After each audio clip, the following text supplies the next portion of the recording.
제가 그 10가지 자신에게 던지는 질문이에요. 그거는 제가 나중에 파일로 올려드리겠습니다. 그러면 베드로전서 1장을 읽으시면서 한번 자신에게 질문을 던져보시고 대답을 해보시면 좋겠어요. 톨스토이의 단편 소설이 하나 있어요. 제목은 돌과 두 여인. 어떤 한 노인에게, 지혜롭다는 노인에게 두 여인이 찾아갔어요. 한 여인은 그동안 살면서 지은 죄가 너무 커서, 그래서 앞으로 삶을 어떻게 살아야 할까 노인에게 지혜를 구하러 갔습니다. 또 한 여인은 나는 그럭저럭 별 큰 지은 죄 없이 잘 살았는데 앞으로 나는 또 어떻게 살아야 할까. 그래서 노인에게 지혜를 구하러 갔어요. 노인이 이 두 여인을 보고 먼저 온 여인에게 밖에 나가서 큰 돌을 하나 가져오라고 합니다.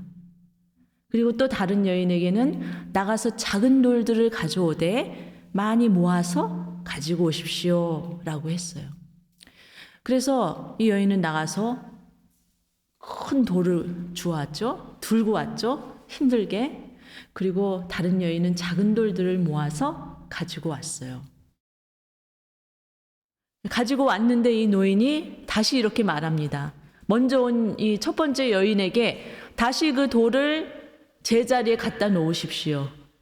그리고 또 다른 여인에게도 주워온 그 작은 돌들을 다시 제자리에 갖다 놓으십시오. 이렇게 얘기를 하는 거예요.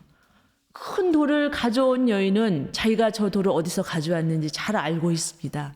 갖다 놨어요. 하지만 작은 돌들을 가져온 여인은 그 돌을 어디서 가져왔는지를 모르겠는 거예요. 그래서 쩔쩔매고 있었습니다. 그때 이 노인이 이렇게 말합니다.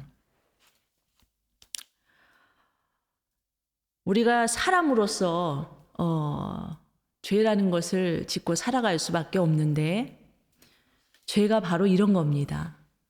나에게 이렇게 중한 죄가 있을 때 나는 그것을 깊이 인식하기 때문에 조심하고 마음을 겸손히 갖고 죄를 짓지 않고 살도록 노력을 합니다. 하지만 이렇게 별거 아니고 대단히 하지 않은 그런 죄들이 널려져 있는데 내가 그것을 죄로 인식하지 않으면 우리의 일상은 날마다 그 죄들로 차게 됩니다. 자, 이거는 이 이야기는 읽으면서 어떤 죄의 성질을 이야기하는 것 같아요.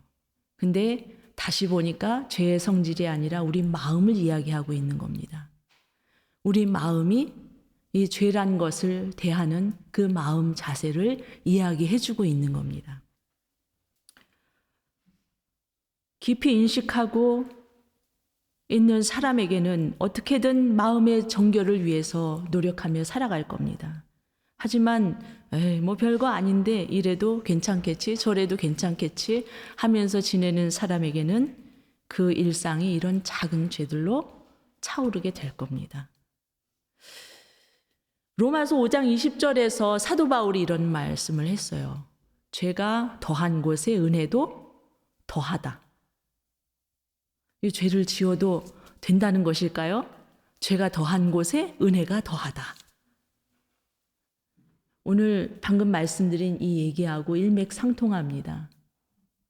죄를 그만큼 내가 가까이서 느끼고 있는 그 사람에게는 그만큼 은혜가 더하다는 겁니다. 남들이 보기엔 별거 아닐 수 있겠지만 나에게는 그것이 하나님 앞에 부끄러운 일이 될 때 그러면 그 사람은 그 안에서 하나님께 회개하고 은혜 가운데 거할 수 있을 겁니다. 자, 사도 요한을 아시죠? 사도 요한은 사랑의 사도라고 말합니다. 그리고 사도 바울은 믿음의 사도라고 말합니다. 그리고 사도 베드로는 소망의 사도라고 말합니다. 이 다음 그림을 보시면 여기에 베드로와 바울이 있어요. 누가 베드로이고 누가 바울일까요? 베드로와 바울이 둘 다 하늘의 면류관을 기다리고 있네요. 왼쪽이 베드로예요. 왜 베드로일까요? 열쇠가 있어요. 어떤 열쇠죠? 네. 감사합니다. 천국의 열쇠예요. 베드로는 예수님께서 지어주신 이름이죠. 그래서 반석이라는 뜻이고, 그리고 그 위에 교회를 세우겠다고 하셨어요. 그리고 천국의 열쇠를 주셨어요. 그러니까 우리가 교회를 통해서 이 천국을 경험하는 겁니다. 그리고 바울은 뭘 가지고 있죠? 바울은 검을 가지고 있어요. 이것은 말씀의 검입니다. 그죠? 베드로가 성령 충만해서 복음을 전하러 다녔어요. 근데 그렇게 성령 충만하던 베드로도 한번 실수를 했습니다. 뭐냐면 이방인들과 같이 앉아서 밥을 먹지 않는 거예요. 하나님께서 분명히 그들을 더럽다고 누가 말했느냐, 그들에게도 복음을 전하라 하셨는데 그들에게 복음을 전했지만 유대인들의 눈치가 보여서 그들하고 밥 먹는 자리를 슬쩍 피했던 일이 있어요. 그래서 베드로전서 1장 22절에는 이 바울의 고백이 나옵니다. 제가 읽어드릴게요. 너희가 진리를 순종함으로 너희 영혼을 깨끗하게 하여 거짓이 없이 형제를 사랑하기에 이르렀으니 마음으로 뜨겁게 서로 사랑하라. 베드로의 고백입니다. 그 다음 절에 보면요. 너희가 거듭난 것은 썩어질 씨로 된 것이 아니요 썩지 아니할 씨로 된 것이니 살아있고 항상 있는 하나님의 말씀으로 되었느니라. 이것이 바로 하나님의 말씀의 검 바울이 들고 있는 것입니다. 제가 왜 이 말씀을 드리냐 하면 베드로 전서는 베드로가 직접 쓴 것이 아니고 바울하고 함께 동역했던 실로아노, 바울과 함께 감옥에 갇혔던 실라를 아시죠? 그가 적은 겁니다. 바울의 동역자였기 때문에 이 베드로 전서에는 베드로의 믿음도 있고 바울의 믿음도 있습니다. 베드로와 바울의 믿음과 정신이 담겨 있어요. 여러분이 좋아하시고 여러분이 흠모하시는 말씀이 여기 베드로전서에 많아요. 베드로라는 인물을 가만히 보면 인간적으로 볼 때 감정이 격하고 다혈질로 대부분 알고 있어요. 베드로는 다혈질이다 이렇게 알고 계신데 침착하지 못하고 때로는 담대한가 싶다가 또 몹시 겁쟁이가 되어서 주님을 모른다고 합니다. 그러나 베드로전서를 보면 성령이 충만한 사람 베드로를 우리가 만날 수 있습니다. 믿음으로 그리스도의 십자가를 짊어진 인내심이 강하고 사랑과 용기를 가진 신실한 베드로를 보게 되는 겁니다. 이처럼 베드로전서에서는 우리에게 이런 메시지를 주고 있어요. 과연 예수 그리스도를 향한 믿음과 소망으로 살아가는 것이 얼마나 용기 있는 일인지, 예수 그리스도는 지금 우리의 힘이 되시는, 그래서 이 진리로 살아가는 사람이라면 반드시 이 세상에서의 삶을 승리할 수 있다는 것을 말해줍니다. 승리한다. 언제 승리합니까? 경기에서 승리하죠? 근데 오늘 성경의 말씀은 그런 승리를 말하고 있는 것은 물론 아니에요. 내 마음을 지키는 것입니다. 내 믿음을 지키는 것입니다. 우리가 지금 어디에 있어요? 예배당에 있어요. 우리가 지금 어디에 있냐면 십자가 앞에 있어요. 아, 내가 하나님 앞에서 살아가고 있구나. 물론 하나님을 만나지 않은 사람들은 하나님 앞에 있다는 것이 얼마나 떨리는 것인지 알 수 없습니다. 하지만 우리가 하나님 앞에 살아가고 있어요. 하나님 앞에서는 감출 수 있는 것이 없어요.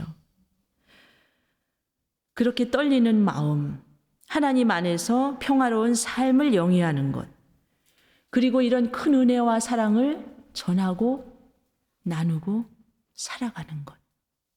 그렇게 주의 자녀로 살아가는 것이 승리하는 것입니다. 그리스도 예수님께서 가르쳐 주신 으뜸가는 두 가지 계명은 바로 이 십자가로 보여져요. 바로 십자가의 위와 아래를 연결해 주는 하나님을 향한 사랑입니다. 물론 하나님이 우리 인간을 먼저 사랑해 주셨어요. 그리고 옆으로 팔을 벌리고 있는 것과 같은 바로 이웃, 다른 사람들과의 사랑이에요. 그런데 이 다른 사람들과의 사랑을 내 몸과 같이 사랑하라고 하셨어요. 내 몸과 같이. 자, 여러분은 자신에게 관대합니까? 아니면 다른 사람에게 관대합니까? 비교적. 제가 너무 어려운 질문을 드렸죠. 저는 자신에게 그리 관대한 사람이 아니었습니다. 예전엔. 그래야 되는 줄 알았어요. 다른 사람에겐 관대하지만 자기 자신에게는 아주 철저해야 된다고 생각을 했었어요.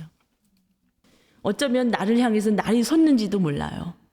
근데 그런 마음으로 살다 보면 내 마음에 날이 서거나 아니면 내 마음이 이렇게 잔뜩 긴장해 있거나 그런 상태에서는 우리가 살면서 삶의 상황이나 아니면 사람이나 무엇에든지 부딪힐 수밖에 없습니다. 우리가 하나님의 은혜 안에 있는 사람을 뭐라고 얘기하냐면 자유롭게 헤엄을 치는 사람이라고 얘기를 해요. 성령 안에서 몸의 긴장을 빼고 물 위에서 아주 자유롭게 편안하게 수영을 하는 것과 같다.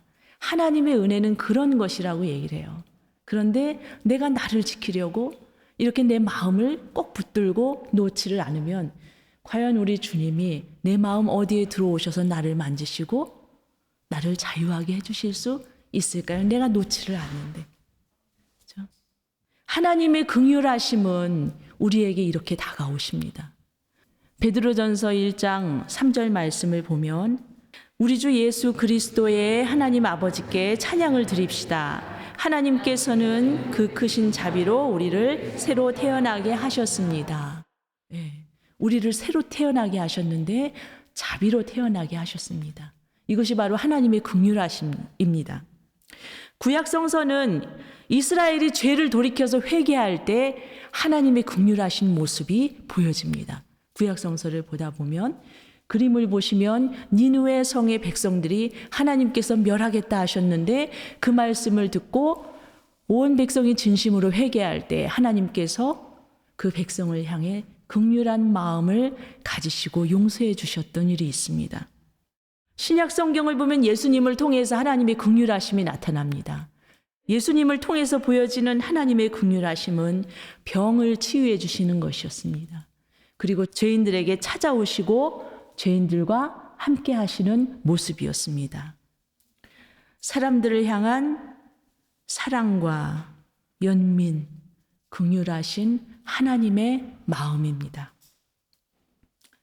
좀 더 말씀드리면 아까 말씀드린 그 작은 돌멩이들에 관한 말씀을 드렸는데 이러한 죄에 대해서 좀 더 인지하고 있고 나는 구원받을 자격이 있는 의인이 아니요 죄인이라는 고백 속에서 바로 이 자비하신 하나님의 은혜를 경험하게 되는 것입니다.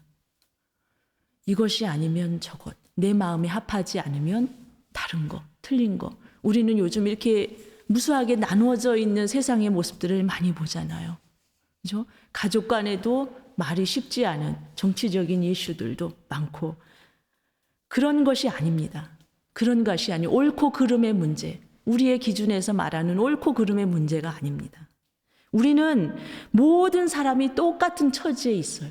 다만 여기서 아버지를 아는 믿음으로 살고 있냐, 아버지를 아직 알지 못하는 믿음으로 살고 있냐, 이렇게 구별이 되는 겁니다. 이러한 하나님의 자비로 여러분은 구원을 받으셨습니다. 믿으시면 아멘. 예레미야 31장 20절 말씀에 이런 말씀이 있습니다. 나의 가장 사랑하는 자식을 책망할 때마다 내가 더욱 측은한 마음이 들어서 불쌍히 여기지 않을 수가 없었다. 이렇게 말씀하시는 하나님의 긍휼하신 마음이 느껴지십니까? 새로 태어나는 것, 거듭나는 것, 이 은혜는 매일 늘 새롭게 이루어지는 하나님의 역사입니다. 어제 구원받았어요. 전에 구원받았어요. 그거를 오늘 자랑하는 것이 아니라 오늘 나는 구원받았습니다. 하나님 감사합니다. 라고 고백할 수 있는 신앙을 갖게 되시기를 주님의 이름으로 축원드립니다. 내가 하나님 앞에서 어떤 자녀인지를 아는 사람은 만나는 사람이 누구든지 그 사람을 대하고 삶을 대하는 마음에 어떤 차별도 없고 어떤 구분도 없습니다. 다만 하나님 앞에서 진실되게 사랑할 뿐입니다. 옆에 있는 가족들 또 우리 교우분들 한번 둘러보세요. 미운 사람이 있나? 이쁜 사람밖에 없죠. 다 아름답습니다. 베드로전서가 쓰여질 이 당시에 기독교 박해가 무척 심했어요. 그래서 우리 그리스도인들은 이러다가 언제 주님이 오셔서 나를 데려가시겠지. 나를 구원해 주시겠지. 우리 베드로는 소망의 사도죠. 천국을 향한 소망이 있으니까 이 고난도 언제는 끝이 날 거야. 주님이 나를 불러주실 거야. 그렇게 종말적인 신앙으로 주님을 기다렸던 사람들이에요. 그러니까 주님이 곧 오실 거야 라고 믿고 있으니까 믿음은 지키고 가지만 세상과 사람들에 대해서 담을 쌓고 완전 무관하게 살았던 겁니다. 믿음을 갖지 못한 사람들에 대해서 존중하는 마음이 없었어요. 그러니 그리스도인이라서 박해를 당하고 또 일반 사람들이나 이교도들에게 비방을 받았던 것입니다. 그리스도를 믿는 우리는 착한 행동으로 구원을 이루려고 하는 그런 다른 이교도들과는 다릅니다. 오늘 베드로전서는 믿음으로 구원을 받을 수 있습니다. 이것이 우리의 소망입니다. 물론 착하게 살지 말라는 말이 아닙니다. 우리는 이 믿음으로 모든 것을 할 수 있습니다. 베드로전서에서는 반복해서 강조하고 있습니다. 주변 사람들과 세상에 그리스도인의 바른 삶을 보여주세요. 그래서 모든 비방거리들을 멈추게 해주세요. 이 믿음은 사랑의 삶을 살라는 말씀에 순종할 때 그 효력이 발생합니다. 로마서 12장에서 또 읽어드렸던 1장 22절에서 사랑에는 거짓이 없나니 악을 미워하고 선에 속하라. 주님 안에서 한 형제된 사랑으로 서로를 다정하게 대하며 또 서로 존경하기를 먼저 하십시오. 이렇게 말하고 있습니다. 사랑에 대해서는 더 말씀 안 드려도 되죠. 사랑은 언제나 오래 참고, 우리는 항상 오래 참고해서 다 걸리잖아요. 왜 오래 참지 못했을까? 우리 주님께서는 이렇게 사랑과 순종으로 주어지는 삶에 보답을 하시려고 준비하고 계십니다. 다음 말씀 한번 같이 읽어보실까요? 그리하여 그는 죽은 사람들 가운데서 예수 그리스도가 부활하심으로 말미암아 우리로 하여금 산 소망을 갖게 해주셨으며 썩지 않고 더러워지지 않고 낡아 없어지지 않는 유산을 물려받게 하셨습니다. 이 유산은 여러분을 위하여 하늘에 간직되어 있습니다. 우리는 이런 물질적인 유산을 생각합니다. 그런데 썩지 않는데요. 더러워지지 않는데요. 낡아 없어지지도 않는데요. 하늘에 간직되어 있대요. 3장 7절 말씀을 보면 이 유산은 생명의 은혜입니다. 그리고 9절을 보면 상속받을 복이라고 합니다. 예수 그리스도의 부활을 믿고 살아가는 사람들에게 지금 내가 처한 삶의 상황이 힘들고 아프고 지칠지라도 부활하신 우리 주님께 소망을 두고 살아가는 사람에게 주어지는 하늘의 기업인 줄 믿습니다. 오늘을 살아가는 우리의 믿음으로 이 하늘의 기업은 지속됩니다. 그리고 우리는 고난을 통해서, 때로는 고난을 통해서 이 하늘의 기업에, 이 하늘에 간직된 유산에 합당한 믿음을 연단받습니다. 영원한 하늘의 상을 바라는 사람들에게 어쩌면 지금의 고난은 오히려 유익합니다. 시편 119편 71절의 말씀을 보면 지금 내가 고난을 받는 것이 유익합니다, 주님, 이렇게 고백하고 있어요. 왜냐하면 그 고난을 통해서 주님의 법도를 배웠기 때문입니다. 그러니 우리가 고난을 당한다는 것은 단순히 힘들고 괴로운 것 그 이상입니다. 우리가 당하는 고난은 주님께서 우리를 연단하시기 위해서 주시는 과정이라고, 훈련의 과정이라고 믿습니다. 오늘 본문의 말씀에서는 한 걸음 더 나가서 얘기하고 있어요. 고난을 당하지만 기뻐하십시오. 주의 뜻대로 살다가 고난을 받는 것은 의의 고난입니다.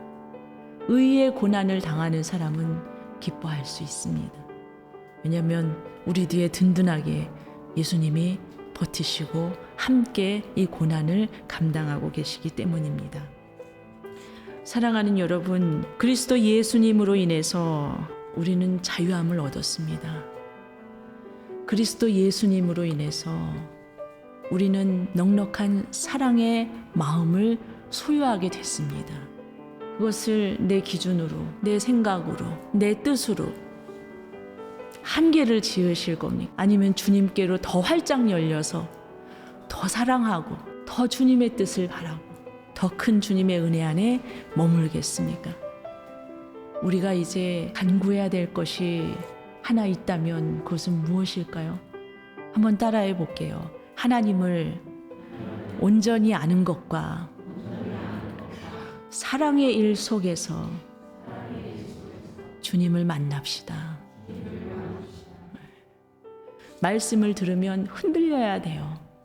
그 안에서, 주님의 은혜 안에서 흔들려야 돼요. 그리고 흔들림 속에서 우리는 하나님을 알아갑니다. 그리고 이렇게 흔들림 속에서 하나님의 사랑을 느끼면 우리도 하나님의 사랑 안에 머물면서 그 사랑의 일 속에서 주님을 늘 만나게 됩니다. 예수님께서 다시 오셔도 이 진리의 말씀은 변함없이 전하실 겁니다. 우리는 긍휼하신 하나님 아래에서 이 예수 그리스도께서 주신 그 사랑을 붙들고 이 십자가를 붙들고 우리도 그렇게 살았으면 합니다. 기도하시겠습니다. 사랑의 하나님, 우리를 불러주셔서 감사합니다. 우리가 이곳으로 발걸음할 수 있었던 것 주님의 은혜라 감사합니다. 우리의 삶에서 이 감사가, 주님을 향한 감사가 끊이지 않도록 주님 우리의 마음을 붙들어 주시고 베드로와 같은 소망 주시고 바울과 같은 믿음 주시고 요한과 같은 사랑으로 충만케 하여 주시옵소서. 주님께서 다시 살아나셨습니다. 지금 나의 삶의 자리가 힘들고 괴로울지라도 주님께서 나의 삶을 다시 일으키시고 생명력 있는 우리의 삶을 살게 하실 줄 믿습니다. 오직 그 힘과 능력은 주님께만 있사오니 우리가 나 자신이나 다른 어떤 것을 의지하지 않고 주님을 의지해서 주님 알게 더욱 힘쓰는 주님의 자녀 하늘나라의 성도 되게 하여 주시옵소서. 이 모든 것을 예수 그리스도의 이름으로 간절히 기도합니다. 아멘.